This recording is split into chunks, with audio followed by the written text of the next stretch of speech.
Welcome to the Money is Emotional podcast with Christine Luken, the financial dignity coach. In this podcast, we help you recover a positive and peaceful relationship with your personal finances. We do this by bringing together wise money management with emotional intelligence.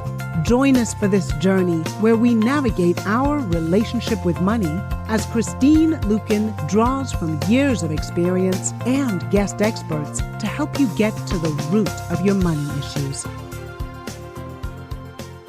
Hello, my friend, and welcome to the Money is Emotional podcast. I am your host, Christine Luken.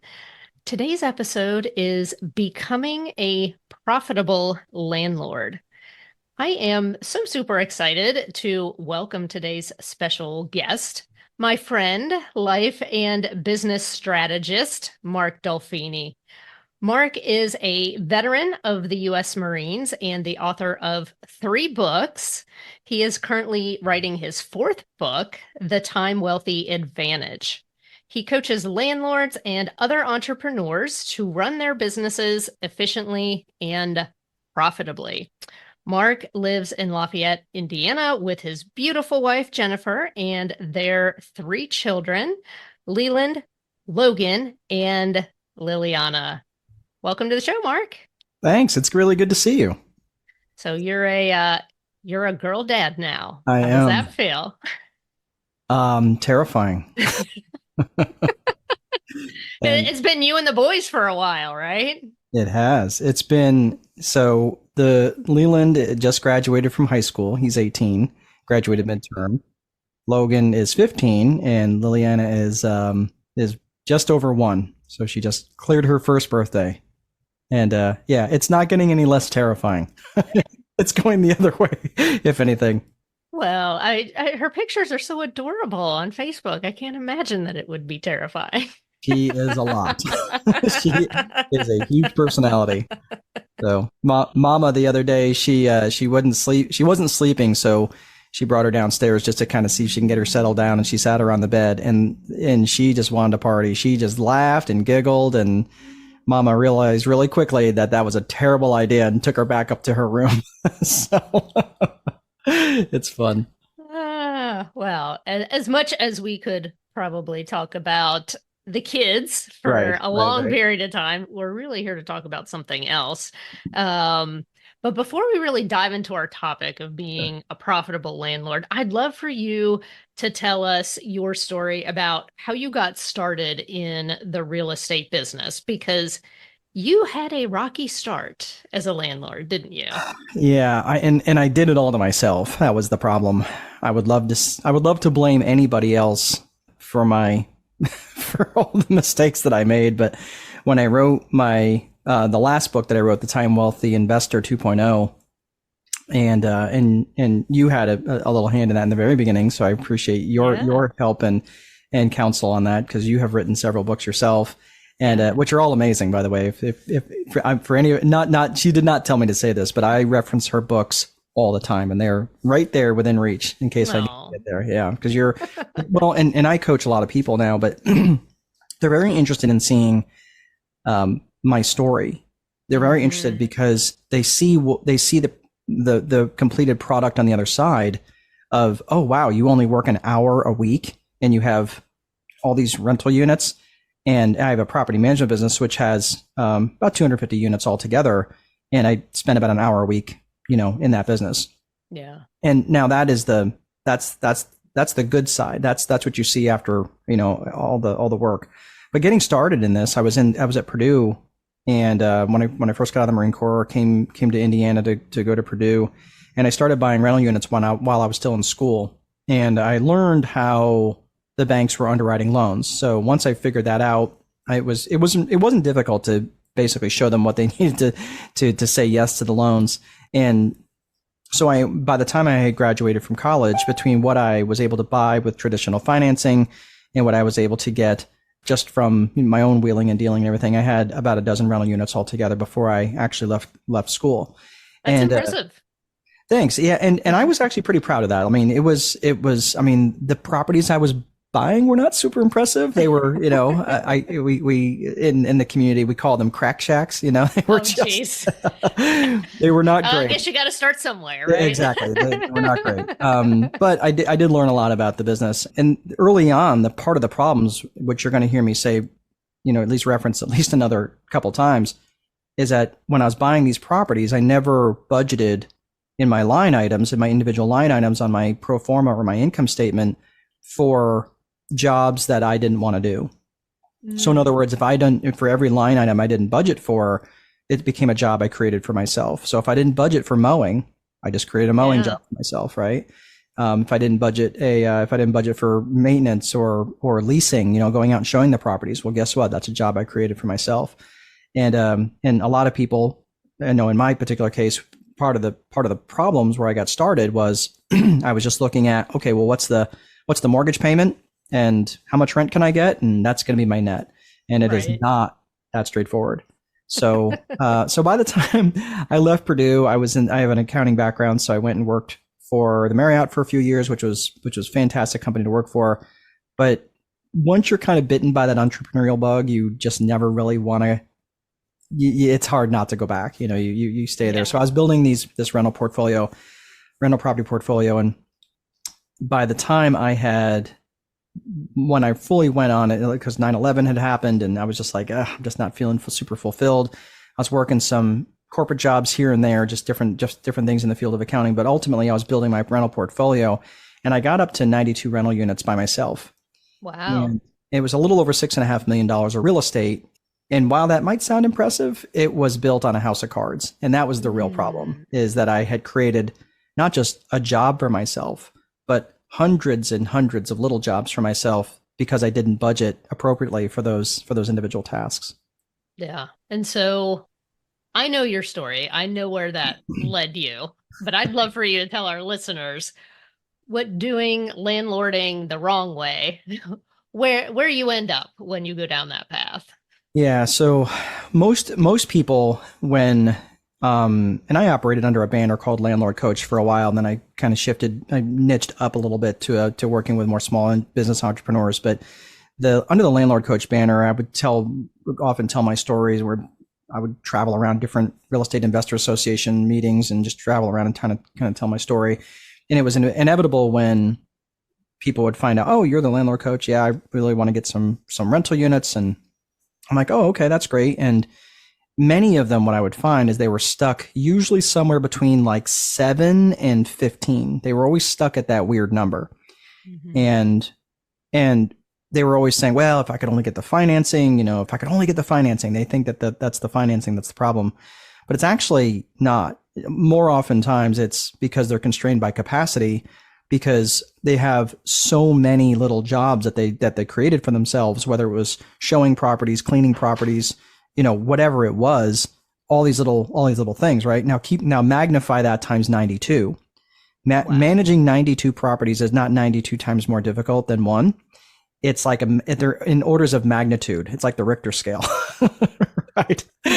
So by the time you get to 92, it's like 9,000 times more difficult just because of the multiple levels of complexity that you have to manage. Right. So to answer your question, to tell that story, what ended up happening was the 2008 came along, and I head into 2008 with, if you listen to Rich Dad Poor Dad, plenty of good debt. And I use that air quotes, good debt. So from a percentage perspective, not to geek out on numbers, but I'm kind of a numbers person. So if I'm looking at my rental portfolio, I had $6.5 million of rental real estate with about $6 million worth of debt. Okay. So my loan to value, I was pretty high on loan to value. And I had about maybe $200,000 or so on unsecured debt. So my good debt to bad debt ratio was pretty darn good. Yeah. But it's the overall debt load that killed me. And honestly, it was the unsecured debt that killed me more than anything else. So really the good debt, bad debt, it wouldn't have mattered, because even if I didn't have any of the unsecured debt, it still would have killed me just because I was way over leveraged. That was the one problem. The other problem was I was over leveraged in time. So that's why I wrote a book called The Time Wealthy Investor, because I had created so many of these little jobs for myself that when I was bringing in about $60,000 a month in rent revenues, which, on its surface sounds, oh my gosh, this kid's crushing it. The reality was it was so over leveraged that when 2008 came along, the labor market got wiped out, and that $60,000 a month went to about $30,000 a month. And Ooh. I just couldn't weather that storm. I mean, so I was in foreclosure on most of those properties in about 8 months. Wow. Well, and not just that, but you also had a lot of crushing stress because you also ended up in the hospital. Yes. Too. Yep. Yeah, I did. So tell us about that. So, so not to be outdone, right? I was in the Marine Corps. I was like, okay, I can just work through this. I'm going to work hard. I'm going to grind hard. And I was already working 16, 18 hours a day. So I'd, get up at 6, work until the other 6, keep working till like 10 or 11 at night, and then somehow drag myself out of bed and do it all again. And I did that 7 days a week. Well, with all these people not paying, I had all these properties to turn and just trying to get it all done. So I went from working 16 to 18 hours a day to roughly 20 to 22 hours a day. And that was day after day after day. And I would just grab a nap wherever I could, like the Lowe's parking lot, the stoplight, wow. Wherever I could. And it doesn't take long for something like that to catch up to you in your body. And that's exactly what happened. So I ended up getting a cold. It was a simple cold. Yeah. And I did the right thing. I actually went to the doctor, which I never did. So I went to the doctor. The doctor said, here, take this medicine, go get some rest. You'll be fine in a couple of days. So of course I took the medicine, went back to work, and did not rest. Right. Did not rest. And in about 3 days, that simple cold turned into double pneumonia. Oh, wow. And the only way that I could actually breathe was to put pressure against my chest, like by leaning over the back of a chair and hunching over. It's the only way I could actually get air into my lungs because my lungs were basically collapsing.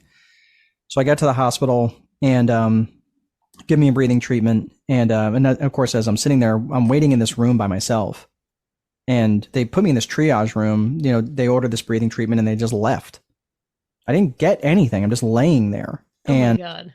And all of a sudden I'm starting to like mouth, like I'm feeling like I'm mouthing for air, like a fish out of water. Yeah. And I'm like, why am I like, I'm not getting enough air, right? And I'm starting to freak out, but I'm like also super present and super calm while this was happening. Like you'd think like you would freak out during that moment, right? Right. But I was so incredibly present. And then all of a sudden the room started to close in because I wasn't getting enough oxygen. Oh, geez. I was getting hypoxic.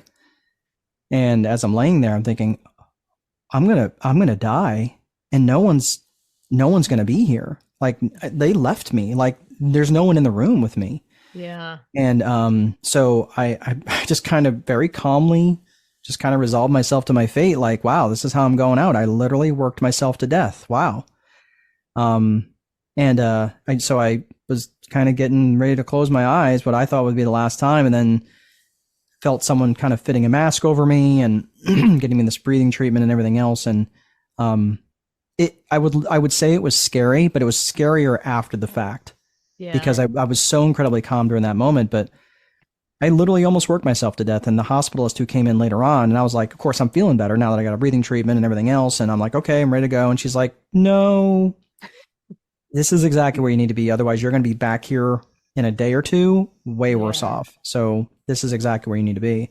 But she looked at me before she left and she said, people who look like you at your age, and I was 37 at the time, people who look like you at your age don't lay in hospital beds like this. So you really need to look at what's going on in your life. And she didn't know anything about my stress of my life or anything else. Right. So that is the bad side of really how bad it really can get in terms of all the work that I was doing and the stress I was putting on myself. Yeah. But there's a happy ending. Yeah. There's a happy ending. You went from working, 20 to 22 hours a day to working 1 hour a week. So my next question is, what are one or two of the most common mistakes that landlords make? And maybe, of course, you made them too, and go into a little bit more detail in their business that adversely affects the profitability.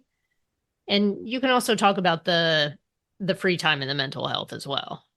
Yeah, let's look at it from, because let's face it, this is a business type show. So let's hit that first, because I think that's obviously important. But the other side of this is I'm also a very vision based, very strategic, begin with the end in mind sort of guy.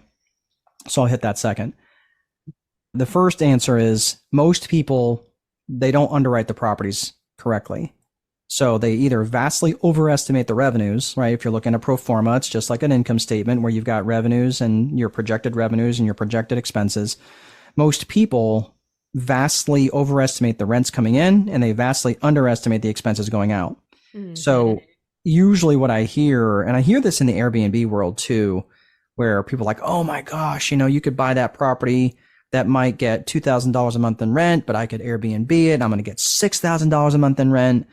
And that sounds great until they realize all the expenses are also going to be proportionately higher.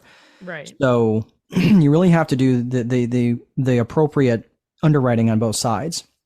So, and speaking as an underwriter, I want to look at that. I want to do a sensitivity analysis to say, okay, if those numbers don't work out this way, if you are buying it as an Airbnb, if it doesn't function as an Airbnb, how else could this operate? How else will this work? If this doesn't work as a traditional rental, could we do something different? Could we do a room share, or could we do a short-term rental or an Airbnb situation, something like that? But you always have to approach this not just in one aspect, because if you do, you kind of paint yourself into a corner. And that's what I see with a lot of folks who buy properties, and for all of those individual line items that I talked about, they don't budget for them. So for example, a lot of times where I hear, and people are watching other podcasts, I don't necessarily need to say who they are, but it's a very real estate focused podcasts. And they say, oh, well, put 5% on there for CapEx. Okay. So let's unpack CapEx a little bit. Okay. Say, what's CapEx? So CapEx is capital expenditure.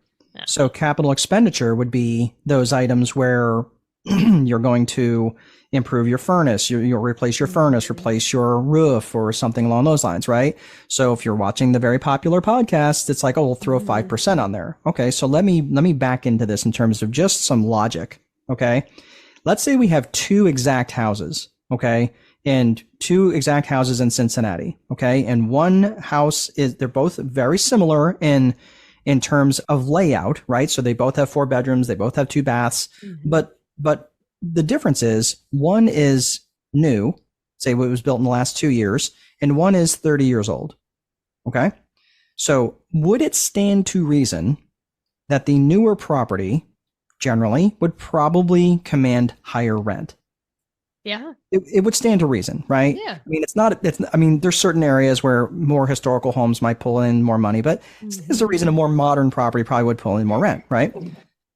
Whereas the older property would pull in less rent. So let's say the new property pulls in $4,000 a month, and the older property in the similar area pulls in $3,000 a month. Okay. Well, if you go by what these other shows are saying, or and a lot of gurus teach this too, which I'm going to tell you why I don't agree with it. If you use 5%, say for capital expenditure, okay, you say 5% of rent. Okay. So I'm going to say, okay, so I'm going to set aside 5% of $4,000 for the new property, which is $200 a month. Okay. So if I've got a new house, why am I setting aside more money for the new house versus I'm going to set aside less money for the older house for CapEx? Right. It doesn't make sense. It doesn't make sense at all. So why not just do it mathematically? And it's a very simple calculation, extremely simple. Generally, if you've got a furnace, right? I'm gonna get a little math heavy here, so everybody I'll do it slowly. But if you, let's say you have a furnace, okay, and the furnace average useful life of a furnace is 25 years, okay. If you're 10 years into that furnace, you have 15 years left on that furnace, right? That's your first calculation. That's all you need to know. And you can verify that extremely easily, right? So you have 15 years left on that furnace. Out of a 25-year term, you're in 10 years in, you got 15 years left. If the price of a furnace today is $8,000, You just divide it by 15. And now you've got your annual CapEx. And if you want a monthly CapEx, divide that by 12. And now you've got a real number that you can hang your hat on. That's not, oh, I'll just put 5% down on CapEx. Another one that drives me crazy is vacancy expense, right? And because you're going to get eaten alive on vacancy expense. What people don't consider is that vacancy expense is not, it's even though it's measured in dollars, it's actually a measurement of time. Yeah. Right. So if you think about that, when most people are trying to figure this out, they say, oh, well, I'm just going to put 10% on vacancy. Okay. So what you're telling me is it's going to take you 1.2 months. If you're saying 10%, it's going to take you 1.2 months to go from no dollars to turn the property, find someone else, screen them, and then back to dollars in 1.2 months. Yeah. Right. Not likely. Maybe maybe yes. not. I mean, it just depends. But you're right. Sometimes especially if this is their side hustle, because I can tell you there's plenty of people like, oh, the property's vacant. Yeah, it's been vacant for 2 weeks. I guess we should probably go over there and see what the condition of it is, which is right. Ask me how I know. And clean it and get somebody in to fix the drywall and paint the carpets and exactly. And all those things. So a lot of people will put 5% on CapEx. Now, keep in mind, that's also 10% per year. So in other words, if it's like, okay, so if your average vacancy, let's say for a home, right? In my market, it's very uncommon to turn over every single year in a home, right? In my market, that's very typical. Las Vegas might be different, Cincinnati might be different. Like these are all different properties, right? In different markets. But if it's, let's say for argument's sake, you're saying, well, the property is going to take me, sure, it's going to take me 1.2 months to turn over, but it's going to be vacant every other year. Well, that's a 5% vacancy rate, right? Yeah. So that would mean you'd set aside 5% of your rent towards your vacancy expense, right? And these are the sorts of things like when people just start setting aside numbers, they don't really actually think what they represent. Things like maintenance and repairs and cleaning and mowing and the utilities when the property is vacant and snow removal or, all those things, even though they say, no, the resident will take care of that. Well, what happens when the place is empty, right? So walking through all of those expenses is probably one of the things that I see the most commonly missed things when people are saying, well, my cash flow on my properties is terrible and I don't know why. Okay, well, let's take a look at it. And almost always it's because they under budgeted for those things. Excuse me. Yes, you. Thank you so much for listening to the Money is Emotional podcast. We hope you're enjoying it so far. If you have any questions or would like to talk more about this topic, you can find us at www.christineluken.com, and all of our social media platforms are listed in the show notes. Yeah, so it really is about crunching the numbers, but it's not pulling those numbers out of thin air. Yeah, they got to be meaningful, right? Yeah, they've got to represent something that is relevant to what it is, how the property will operate. And if they don't do that, that leads to my second point, is that when they don't set aside enough money or no money, right? So if they don't budget for it at all, or they don't budget enough for it, for leasing expense, for example, if they don't budget for a person to go show the property, then guess what? Now they have just created a leasing job, and that's what they get to do on Saturdays and Sundays, right? Right. And when people go, hey, I'm in front of the property right now. I saw the sign. I'm in front of the property right now. Can you come and show it to me? I'm really interested, right? And that's exactly when you'll be sitting in your lounge chair on a Sunday. It's 5:30. You can smell the pot roast that's getting ready to be served, and you're like, this place has been vacant for 2 months. I have got to go right now. And you drive across town and they won't be there. Ask me how I know. So because you've been there. Yeah, I'd love to say that I've got this all right so many times, and I was born on the 3rd of the month and call it a triple or whatever. That is not my experience. So the thing is that you've got to be careful of all these little jobs that you're going to create for yourself. Look, if you're okay with it, if you're like in retirement, you're like, man, I need something to do. Even then, I would be cautioned to say, look, but is this still the best use of your time versus spending time with grandkids or traveling or reading a book or staring at a blank wall, anything than creating these hundreds of miserable jobs for yourself. Yeah. Well, and I feel like a lot of people don't go into real estate with a good solid plan. It's like they think, oh, I need to diversify my money. So, so and so's got this duplex for rent. And rather than have all my money in the stock market, I'm going to do this. And they kind of, happen into it almost accidentally. Or they'll do something like, oh, I'm going to buy this duplex because my son is going to college next year and he's going to live in half of it and he'll manage the property. But then when push comes to shove, you know what happens? The kid decides, oh, I don't want to go to that school. I want to go to this school out of state. And next thing you know, you've got 2 vacant units and now it's all your responsibility. Yeah. And sometimes that does work out, sometimes it does. Mm-hmm. But when it doesn't, now you've got this property and I have several different people who I manage properties for that they just paid too much for them and their cash flow has been horrible. And I'm like, look, not only did you pay too much for them, now you can't afford to do the maintenance. So, we end up trying to work with them a little bit to float that. But, I'm not going to do that I can only do that to a certain degree because, I don't want to I've still got to make sure that we're viable. And if I do that to all the properties, then all of a sudden that could leave us in a bad cash position. But yeah, it's a very desperate thing that people find themselves in. And then when they were coming out of 2013, and it was really good to be a property manager in 2013.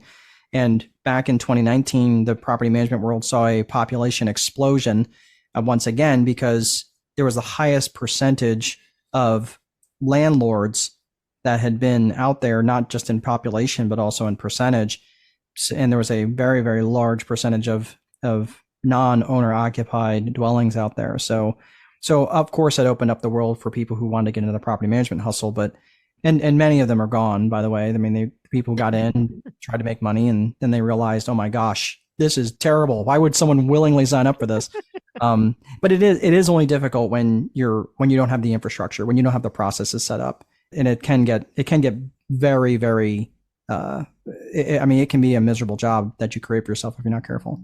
Yeah. Well, and this leads into my next question because being a landlord does mean that you are a business owner. Right. And things like systems are very important. So what tips can you give to be, quote, time wealthy, as you call it, that would apply, of course, to landlords, but to any business owner?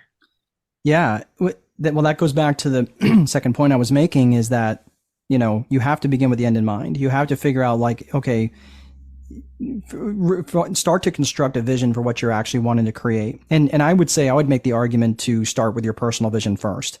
Most people find it very easy, and I suspect a lot of business owners and entrepreneurs do watch your show because you do give such sound financial advice. And that was your second book that you wrote mostly towards the freelancer, right? If I'm not mistaken, that was Manage Money Like a Boss. Yep. See, I knew there was going to be a test. You passed the test. She did not tell me to say that, by the way. But that was all about freelancers and the struggle that the freelancer has. That and it's been a minute since I've been through the book, but the point about that is to start out with the end in mind in terms of what you want this business to accomplish for you. Mm-hmm.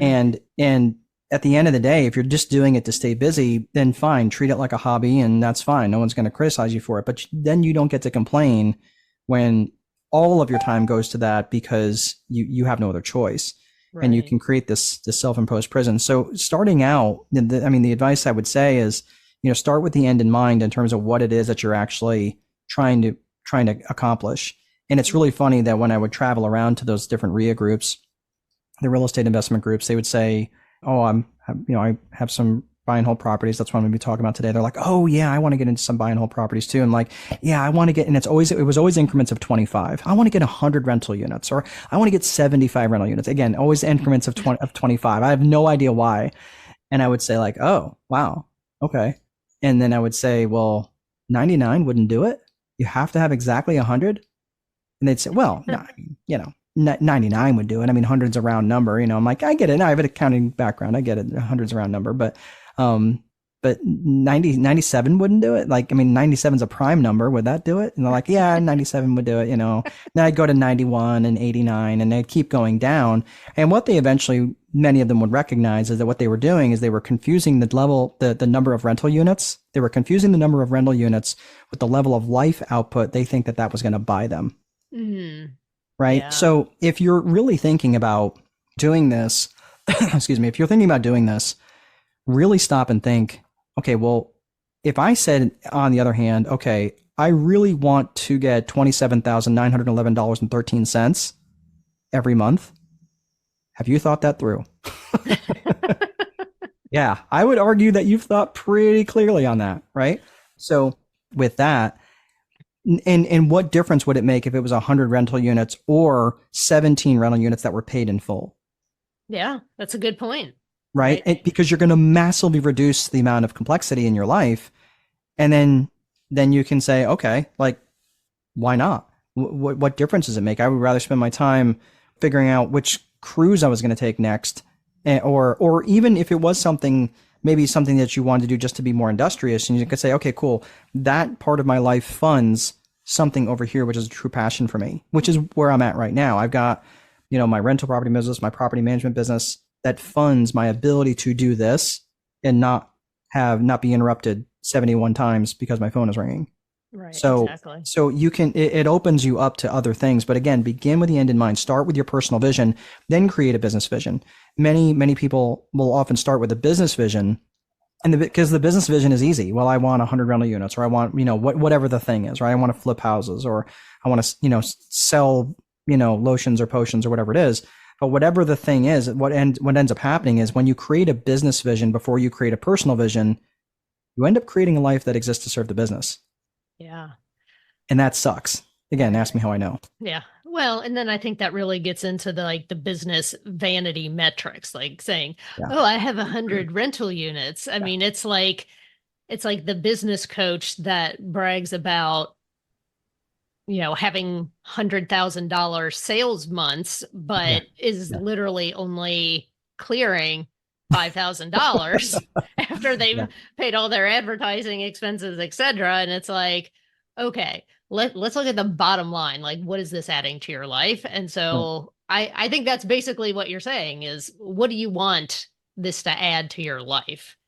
And look at it from that perspective. So I love that. So you and I could talk for forever. I have one final question to ask you.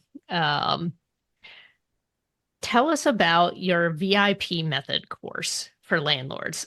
I looked at the sales page the other day, and the amount of knowledge and tools that it includes for the price is like mind-blowing. Thanks. I stacked a lot of stuff in there just because I recognize there's a lot of people who really do want to do it themselves. It's almost like they would rather fail by doing it themselves than succeeding with help. Again, I get that. That was me from 26 to 39. That was me.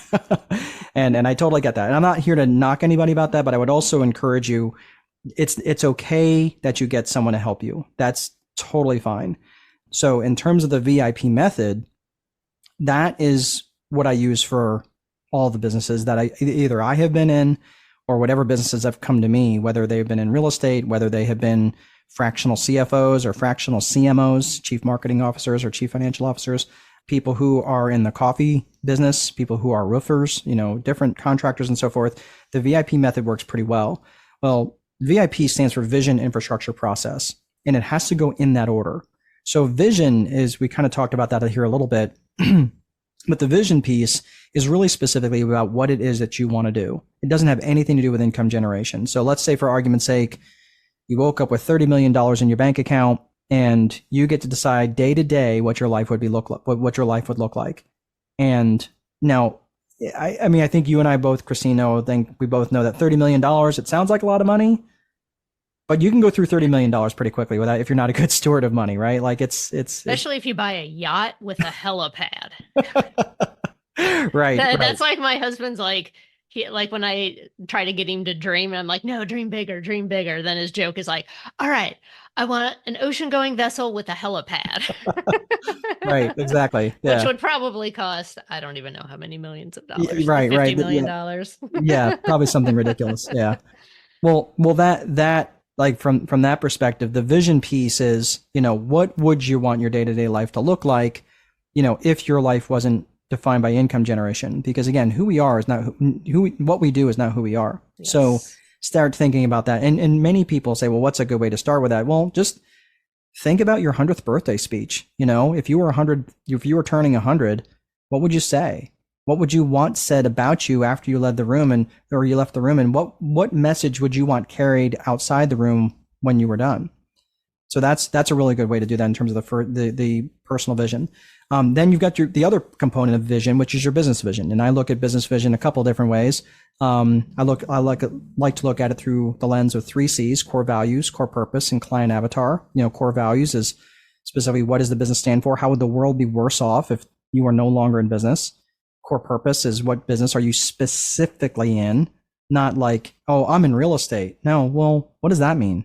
Do you do commercial? Do you do residential? Do you do 3-bedroom, 2-bath houses? Like, what are you doing? Like, be really, really specific, and don't be afraid to niche down. Because when you're too broad, again, you can wind up not being really specific on your 3rd C, which is your client avatar. Because when you're really specific about your client avatar, like for my coaching, I really like working with business owners, like married business owners. I really like working with them. And specifically if they're married business owners with kids, even better, because I understand how busy they are. Right. So I really like being really specific as much as I can around the client avatar that I like. So again, core purpose, core values, client avatar. And that encompasses your vision. Okay. Then you go to infrastructure. So that's vision. Next out of the VIP method is vision, then infrastructure. So infrastructure is the bones of the business. It's the desks, it's the chairs, it's the software, it's the websites, it's the phone system, and hopefully the phone system doesn't look like this, right? It's all of those things that are the infrastructure the bones of the business that runs, that also has to be in alignment with your vision. Because, for example, if your vision is to lay on the beach rubbing cocoa butter on your belly, and you've built an infrastructure that requires you to return emails and phone calls in a timely manner, that's going to kind of suck for you when you lay on the beach rubbing cocoa butter on your belly, right? You're like, oh, got to wipe my hand off again, so I can answer my phone, right? Exactly. So that's the infrastructure. So the infrastructure has to be in alignment with the vision. And then finally is the process. So for any of the military folks out there, that's your SOPs, your standard operating procedures. That's how you do stuff.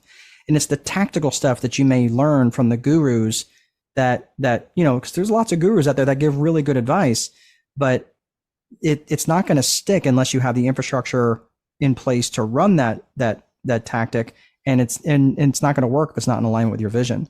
So that's why I say start with your vision first, then create the infrastructure that you want that's in alignment with that vision, and then create processes that runs on that infrastructure that you create that all stays in alignment with your vision for the future. Yeah.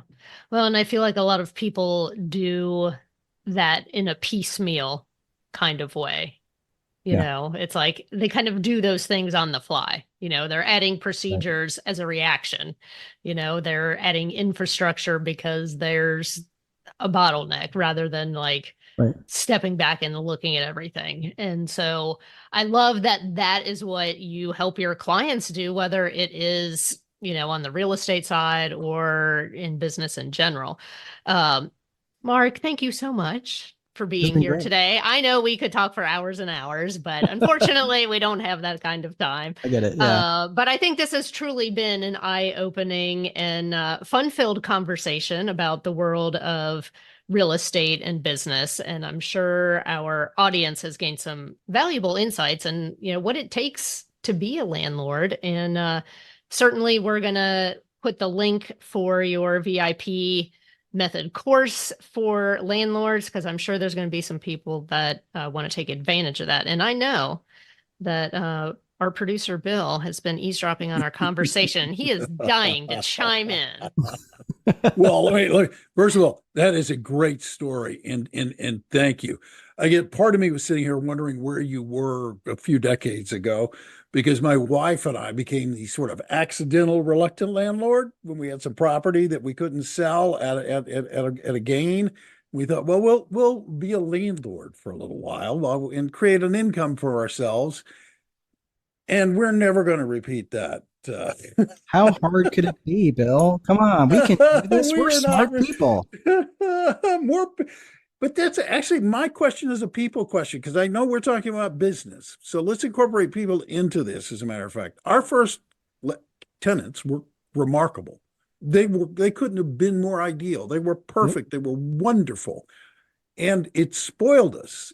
And then our second set of tenants were a nightmare. Yeah. And it's what convinced us to get out of this experiment, as a matter of fact.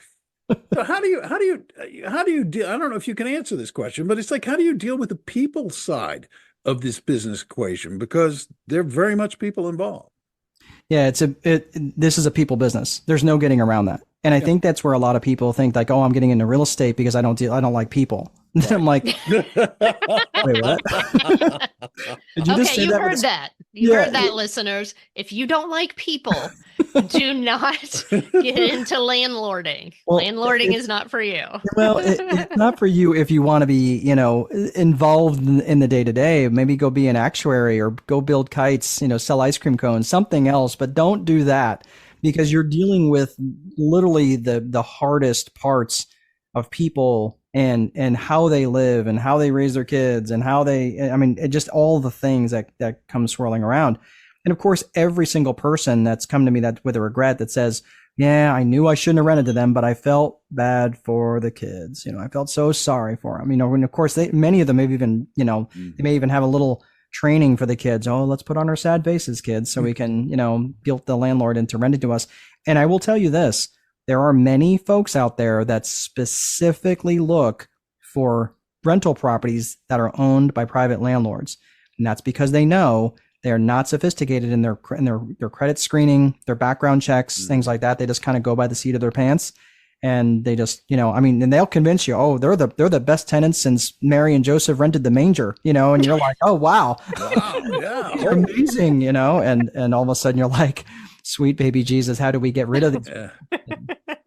So, that is true. It is a thing though, in terms of that. And let me just ask this, and I know you asked a very specific question. I'll have to give a broad answer just for the sake of time, but think about this, think of other businesses that manage humans and human behavior, right?